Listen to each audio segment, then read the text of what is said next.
Boys and girls, welcome to another episode of the Herschel Talkers off little summer hiatus. We're back and better than ever.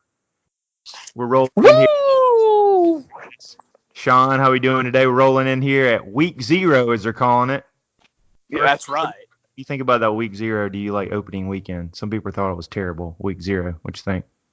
I mean, no, I think people think it's people. I think have a tendency to think it's terrible if the game is terrible, right? Now, I think for the national audience, the Miami-Florida game was by and large a terrible performance. Mm-hmm. Although kind of an exciting game, it was really sloppy. But I think if you have the right two teams heading it out and you get a great game, yeah, it's awesome. It's it's a perfect way to kind of start off the season.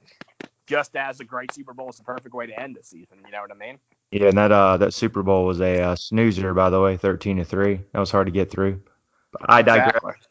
Oh, yeah. Also, follow us on our YouTube. Trying to get that up again. Social media for our big 36 subscribers. Hope we'll build those up. Sean always laughs at that. We're on YouTube. We're on the Twitter. The Twitter. Also, we post on 247. Post on the Dawg Rant. Also on Facebook. So please follow us on that. Any kind of suggestions would be great. Let's jump right into it since we just talked about it. Let's go ahead and get the bad news out of the way just because it happened last night. It's funny, but it's not. But how about 4-star freshman Bill Norton getting arrested on multiple charges last night? He's following multiple charges related to drinking and driving underage, right? So, I mean, he's just following in the footsteps. He's just following in the tradition that was started by Jonathan Ledbetter, the way I look at it. He was. Here's the thing. Here's the three things. I believe he got caught at 4:30 a.m. So I'm thinking, damn, you're working hard. He's putting some work in last night. He got driving under the influence, failure to maintain lane, improper driving on road, and possessing any alcoholic beverage under 21 per our lovely fellows at Clark County Jail, which they've been really active in years past. He was released after posting bond of $3,000. Yep. Good news is he's not really on the depth chart. I mean, he's way down on the depth chart. He's probably going to redshirt. But how about going forward? Do you think they'll maybe sit him out like next year, like for his redshirt sophomore year, or redshirt freshman year, or do you kind of discipline him this year? I mean, here's the thing, right? Can't they play like 4 games? Yeah. And not really like so. Yeah, you probably just sit him the first 4 games of the year. Yeah, I mean, I'll be honest. Like, I know we'll get into the depth chart and the breakdown for the positions, but I haven't heard his name not once. I mean, I know he's a freshman. I haven't even heard like, hey, he played well, or Kirby usually shoots out a bunch of young guys' names, so maybe he's way down. So hopefully he can get it straight. Well, I think the one trend I've kind of noticed, other than maybe Jordan Pickens, is that it seems like under Kirby's tenure, the freshmen you do hear about tends to be the ones that enroll early. The true freshmen, that is. Yeah.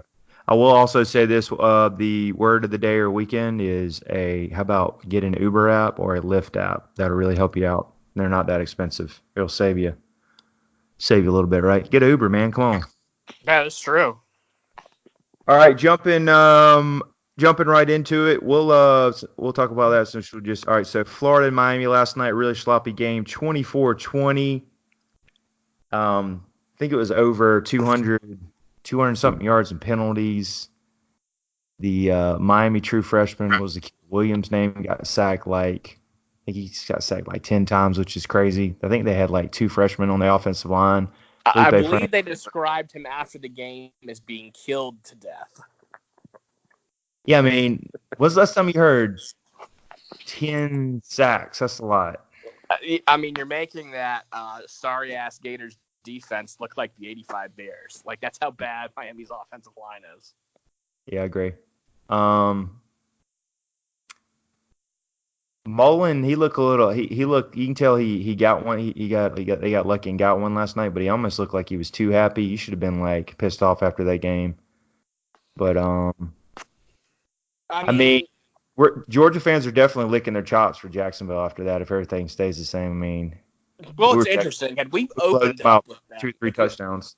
Well, and had we opened up with them, I feel pretty confident that's probably a shutout. Like, it's probably 42-0, 45-0, something like that. I mean, that's an ugly win. it's kind of interesting too that 2 years ago we came within 7 points of a shutdown. 42-7. Yeah, I mean, in all probability, Florida's offensive line, which I think, it was largely understated in terms of its contributions to, some of the struggles they had, will probably get better. I think Franks will probably play better. But, if you're Florida, wow, I mean, you can't play like that. You really can't play that way against anybody, honestly. I mean, had Miami's offensive line not been so horrible, I mean, you probably lose that game by 14 points to a freshman quarterback. You know what I mean? Yeah, and looking at his stats, he wasn't great. I think he had like a fumble or two. The Williams kid was like 17 to 27 for a touchdown. So I mean, it wasn't great. But Felipe is the one that was showing me, but 17 to 27, and you got sacked 10 times, which means you got pressured God knows how many times. Exactly.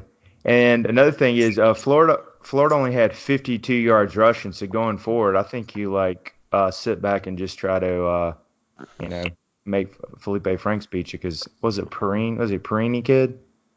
Or what was it? Tony was the running back, I guess, right? I think he was the wideout that caught that. I think he plays running back for them, man. But that Perrine guy was the main guy, though. He's their leading rusher. I think the guy the Tony guy he caught that kind of screen pass and ran. Could be wrong, but the main guy got a weird name.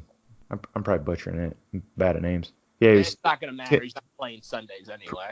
Perrine, 10 carries, 42 yards. And he's getting buried in Jacksonville Municipal City this year anyway. Oh, so hey, Felipe Franks. It's going to look like Jacksonville this year is going to look like the beaches of Normandy. You're just going to see just grave after grave after grave. Jeez. Hey, here's the thing. God forbid, I don't even want to say this. I say Fromm goes down. We can still beat him with Stetson Bennett just because we got athletes. Are you kidding me? Stetson Bennett would be like.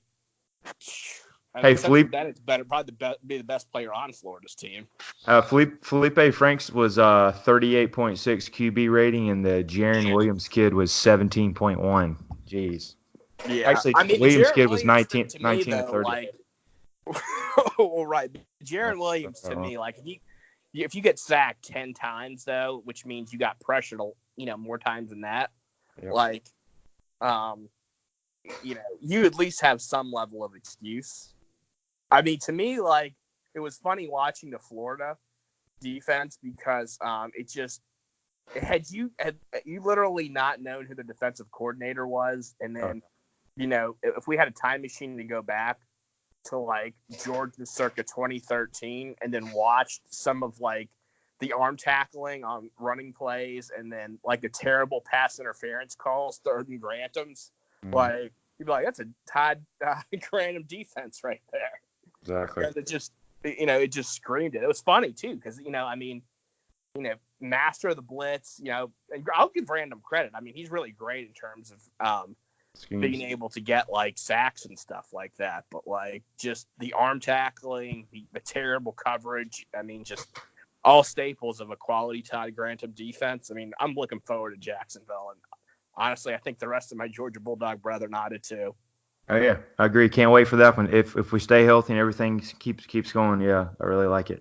I mean, honestly, this is almost going to be like playing the Special Olympics team. This is how one-sided this game's going to be. Hey, and to quote Sean, if we win this year, there'll be 3-year-old babies walking around that's never seen Georgia lose to Florida.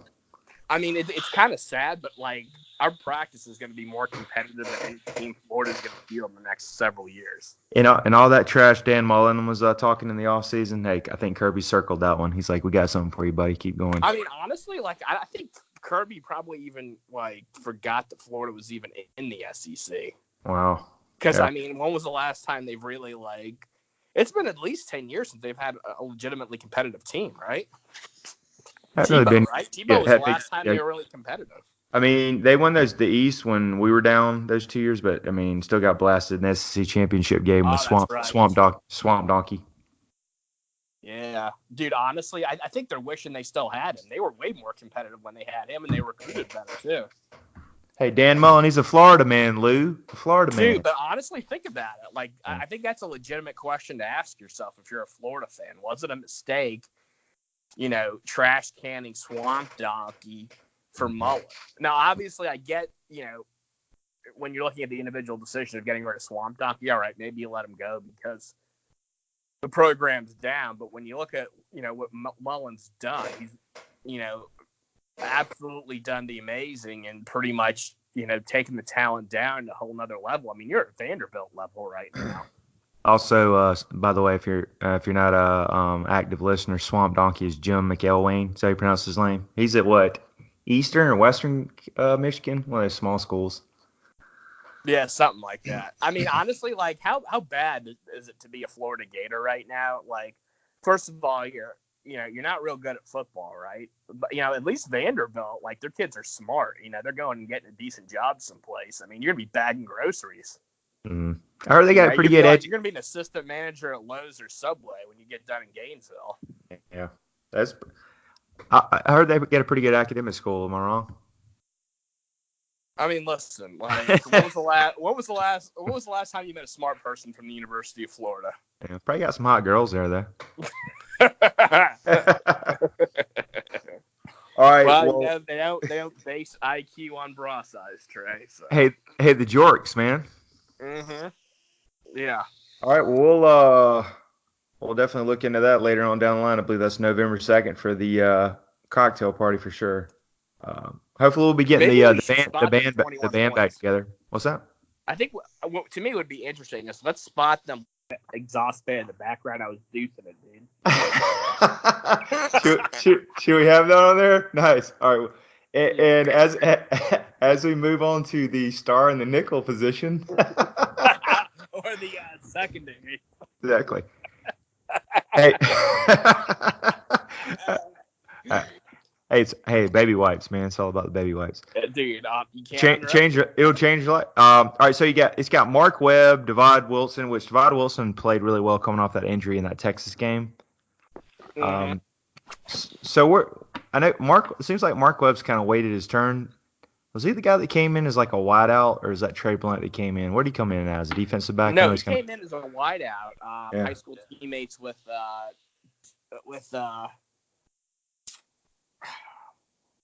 Swift. All right. Might be his time to shine. The most interesting thing is that it seems like the offensive line gets all the hype, but arguably, the secondary can rival it in terms of talent, position by position. Maybe with the slight nod going to the offensive line due to Richard LeCount and or that safety position, just due to his the issues he had with open field tackling last year. But I mean, you pretty much got probably the first time in Georgia's history a 1-2 lockdown combo and Eric Stokes and Tyson Campbell at cornerback.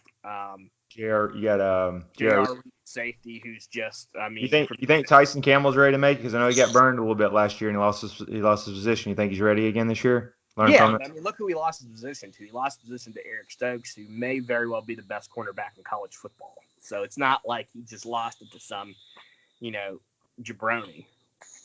I agree.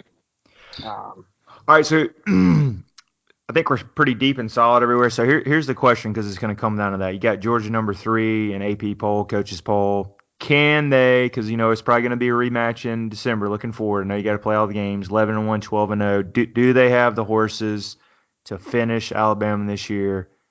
The whole motto is this year is do more. Can you freaking finish in the second half? The last 2 years thrown out stat I heard was 2017, 2018 against Alabama, leading in both games. Scored 10 points combined in 2 years in the second half, 5.5. So can you finish? No Jim Chaney, not making adjustments. Got James Coley, question mark. I know Sean said, hey, here's the keys to the Ferrari, just don't wreck it. Can they finish Bama this year? And also, can they hang with the unstoppable Clemson Tigers coming off that ass whipping they gave Alabama last year? I mean, the Alabama one's a little bit easier for me to answer. I think definitely they can. I think the one thing to keep in mind is that Alabama's had a lot of turnover on their staff.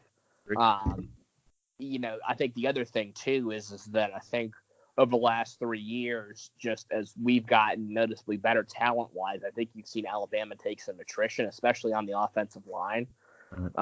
Offensive line, when we looked at it, right, is not nearly as deep as ours is. And so, you have an injury here or there, and, it's a different ball game. Plus running back, man, I think you're questioning their running backs too, right? Yeah, although, honestly, they kind of seem to, they remind me more of, Danny Warfel and the Gators. It's kind of like, just do a 3 or a 5-step drop and, throw a bomb and let the receiver go make the play. Yeah. It's kind of what their offense is, right? But, if Tua gets hurt, I don't think you've got a backup you don't. Like Jalen Hurts. Yeah, you don't have a Jalen Hurts on the bench. I don't know, no disrespect to their current backup or whatever, but it just doesn't seem like he's remotely the caliber of athlete. I mean, he's 3 or 4-star. I forgot his name. Right. And then, they lost Trey Sanders, who was allegedly the number 1 running back in this class. He got hurt for the year in summer ball, which is unfortunate for them. Right. But the thing is they don't really seem to use, a guy like Najee Harris really all that much anyway. He seems like he's kind of a bit of a waste of talent over there. Yeah. And I think, as you saw last year against Clemson, I don't think that defense has the depth that it's had in years past. I mean, we're competing for them head-to-head and winning most of the battles now in recruiting. So if you had a question mark, I know we got 2 new coordinators in Lanning coming in for, he's going to be the defensive coordinator, and Coley. What do you think about theirs? Is there a weakness over their coordinator positions? Well, who's their defensive coordinator? Isn't it Chip or Chad Kelly? He was Jimbo's defensive coordinator after. Hey, did you see who was the offensive coordinator last night for Miami? He's yelling at him the whole time. Yeah, Dan Enos. Yeah, remember we wanted him bad. Remember originally?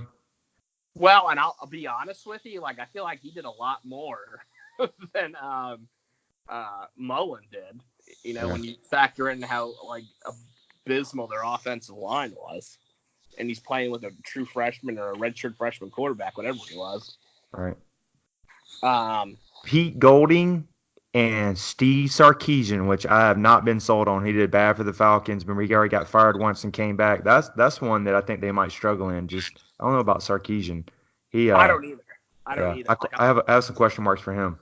Well, and didn't he take over for a national title game? Yeah, and they lost it, and then he took the Falcons. Yeah, he lost the. I think it's the one when Deshaun Watson beat him. They lost that shootout, and then he got fired, and then moved on to the Falcons, and then Falcons didn't do much either. Struggled. Right.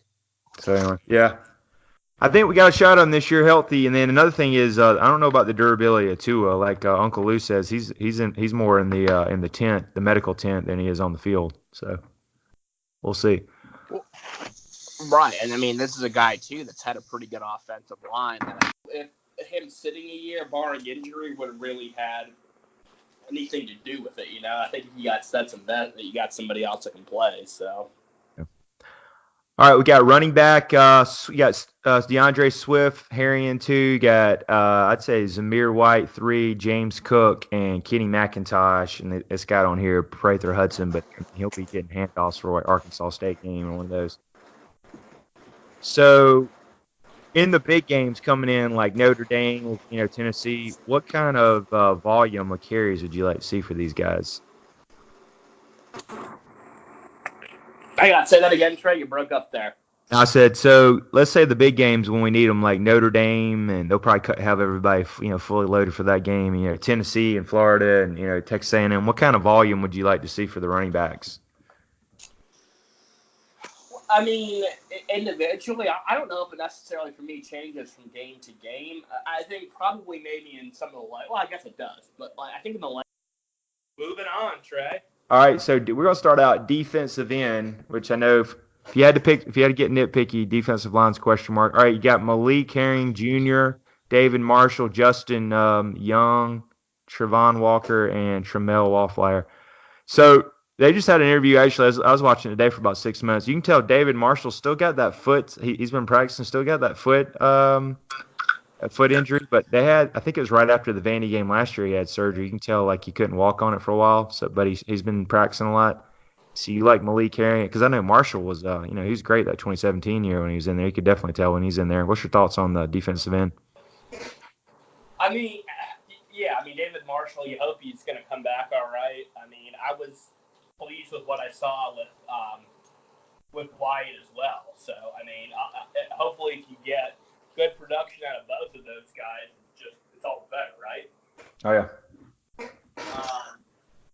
As far as everybody else goes, Here we go. All right, so we got nose tackle next. You got Michael Barnett, Jordan Davis, Julian Rochester. I think that's Jordan Davis there. I mean, has Barnett been playing well? They got him number one here, but I think it's Jordan Davis all day long, right? it might be, yeah, but it might be because of off-season injuries or weight issues or whatever. And even if Barnett starts, right? I mean, they rotate so many guys in and out that as long as he's out there, and which he's going to be, I'm good with that. I don't really care. To me, who starts at nose tackle and defensive ends or whatever, it means less than, say, who's starting at, left tackle or whatever because there's so much movement in and out. And then you got defensive tackle Tyler Clark, Devontae Wyatt, Julian Rochester, Mikhail Carter. Yeah, I mean, to Devontae, we need him to bounce back. I think last year, if we're honest, and I don't know if it was injury, and I'm not trying to go overly harsh because obviously he's achieved a level of athletic skill that I've never had, but it seemed like last year was a little bit of a disappointing year for him. And so I think we kind of need him to step his game up too. It's going to be important for us. Exactly. All right, moving on to the linebackers. We got Sam. I always get all these mixed up. Sam, Jack, linebacker. About to go down. It says Sam, linebacker, Walter Grant, Adam Anderson, Nolan Smith. You also got Mike, Tay Crowder, Monty Rice. So what do you see? I know he's a big 5-star, number one overall player coming in. How do you see them using Nolan Smith coming in? This kind of ease him in there? Or? I think probably he's your second string nose tackle midway through the year. Okay. No, I don't know. Just it just depends. He's got a lot of, you got to remember Jeremiah Johnson's coming in too, right? So, and then you've got Adam Anderson and other guys. It's just about Monty Rice, Channing Tindall. I mean, they're pretty deep, man, at linebacker, real deep. Mm-hmm. All right, moving on. Second, you got the star in the nickel, Mark Webb. Hold on. Let's go back over this. Go ahead. Linebacker. Let's not skip over it. So to me, the whole jack position, right? Yeah. That's a little bit less of a thing or it's a little bit less of a worry because it doesn't seem like got Azeez Zalari there, and he basically made Brenton Cox transfer. Well, and the thing is, even though it's kind of quote unquote an official star position, I guess we don't really seem to use that. Walter Grant's position a whole lot. So I don't necessarily know that matters as much to me. You're probably going to see a lot more, combinations of Old Jalari and Jermaine Johnson and Adam Anderson, and then also Nolan Smith. Right. And the big thing with me too is that I love is the fact that I think there's a lot of depth there. So obviously you can keep bodies fresh, and it's quality depth. So you really shouldn't see a whole lot of drop off. And hell, there may even be, game to game, times we may even actually get increased production by making the switch. You know what I mean? So yeah. It's a good problem to have. The inside linebackers to me are what's interesting, right? Because you're going to have Channing, Crowder, and Monty Rice as the starters. I don't know, in all honesty, that they're the ones who are starting by the end of the year. I think you could see Channing Tindall in some combination of either Quay Walker or possibly Nakobe Dean. I think a lot of people were pushing for, getting starting reps there and or maybe taking that over, which is big because I think if there's one weakness on our defense, it's that inside linebacker position. I think, Monty Rice, I think, is very blue collar, and I think he's better than, like Ramik Wilson or some guys like that. But He's certainly not, I don't think, being in all honesty, I don't necessarily know that he's a national title caliber inside linebacker. Not a starter anyway. I think he can probably, give you some quality reps there. And Channing Tindall, the thing that scares me with him is that he just takes some bad angles. I think he's a great athlete, can run for days, but, I still have nightmares about that one play where had he taken the right angle, he gets the Auburn running back in the backfield, and instead guy zips up the field for, 25 yards or so or something like that. I mean, assuming that things go according to, we're hoping they do, it's stuff like that that's just, it's going to be the difference, I think, between you winning and losing a playoff game or an SEC title game or whatever, All right. And the guys behind them, I think, are just, noticeably more talented. Yeah, definitely a deep linebacking core for sure. That's right. Over the past 2 years, and I think, in all honesty, I think we have, right, except for maybe the quarterback position, but even in the quarterback position, right, because Fromm's gotten 2 more years of experience under his belt. Mm-hmm. And I feel like every other position we've improved, or at least kind of maintained status quo, maybe at running back, right? Everything else I think we've gotten better at. Bama, I don't think, is in the same boat. I think their offensive line isn't as good as it was 2 years ago. I don't really think any position is. I think they got us on wideouts. Like, their wideouts are loaded. I'll give them that. I don't think at the running back or the defense position they're necessarily there, right? All right. Yeah, I definitely agree. So it should be interesting. Might have another rematch. Even though if I had to give 2 bold predictions, these are bold, going out, picking some dark horses. I like Missouri in the East. God forbid, I hope not. And I like LSU making some noise in the West. And I think Alabama might drop one they're not supposed to because everybody's thinking they're just rolling 12-0. I like them losing either to Texas A&M or LSU this year. Could be wrong. I think they're at Texas A&M. That's gonna be a tough one because Texas A&M is an under the radar. They're gonna be good. They might be the best 8-4 team this year. Brutal schedule, but good team. Jimbo. All right, and looking at week 1 games, not the greatest slate of games, but there's some interesting matchups. I guess the one that's locally close around here could be interesting. Could have a meltdown if they go ahead and lose, but it's going to be, I believe it's South Carolina against North Carolina. It's going to be in Panther Stadium. Any thoughts on that game? Got Mac Brown coming in, coming out of retirement. I guess my thoughts are, who cares? It's decent, yeah, I agree. Anyway, if anybody cares, point spread on that one is South Carolina -8. You got Bentley coming in. Is this junior or senior? Kind of struggled last year. So, Boom Chickens need to win that one. If they lose that one, man, I don't know.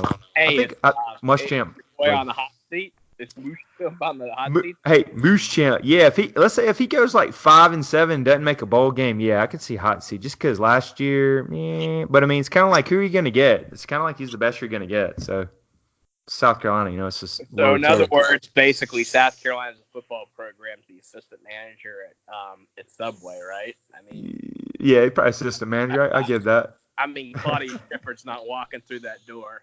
Yeah, I agree. I can see that. Good analogy there. Basically, maybe they're like a food line where a Harris Teeter. Is that bad? in college football. Yeah. All right, the other big one, and this will be my well, first off, you give me your pick, and then I'll give you mine. All right, so probably the best both ranked teams. It's going to be the 7:30 ABC game, probably Kurt Herbstreit and Fowler. It's going to be Oregon, the Ducks. I think it's either a neutral site, or I think it might be a neutral site game. I could be wrong. Anyway, they're going against the Barn.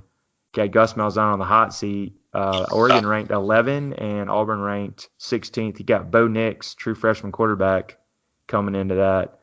Spread is actually Auburn -3.5. Oh yeah, and this is at AT&T Stadium, so neutral site. Arlington, Texas, so neutral site game. Honestly, I'm gonna go ahead and I think I'm gonna call Oregon to win this thing. You like that?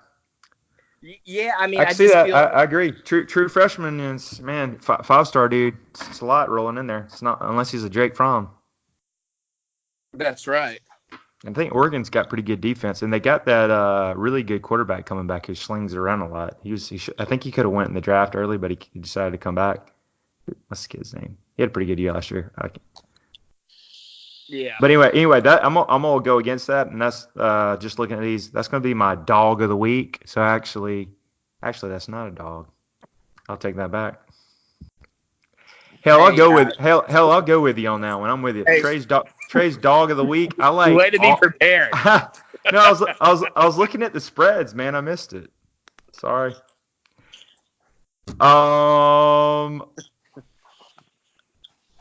The other one, now they're terrible too. You got Notre Dame on Monday night against Louisville. Louisville's terrible. What, they won 3 games last year?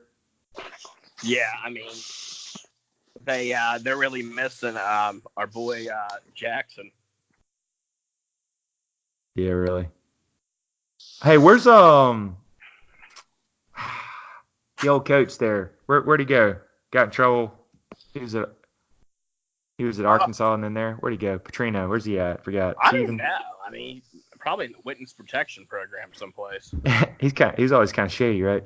Oh yeah, I mean, like major a-hole. All right. Anyway, so I'm gonna go with you on that one too. I'm gonna go dog of the week just because of the quarterback, and then I'm not sure about Bo Nix. Even though you got to admit they're talking about one of the best defensive lines with Derek Brown with Auburn. I think they spread them out a little bit, and I like Oregon. Trey's dog of the week plus 3.5 against Auburn. I'm gonna go with you on that one, Sean. There you go, man. Well, we'll throw a couple other games in here, but they're all the other ones are kind of bad. All right, anything else you want to get off your chest? Week 0 rolling into week 1.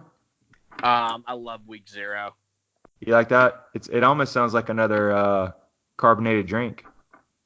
Like Coke Zero, maybe like that. A little bit, yeah. It does. All right, man. Hey, thanks for joining us.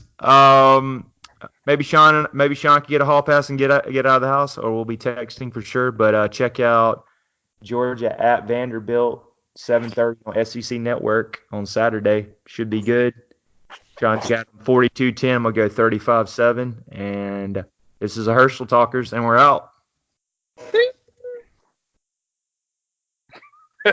Dude, that was awesome, wasn't it?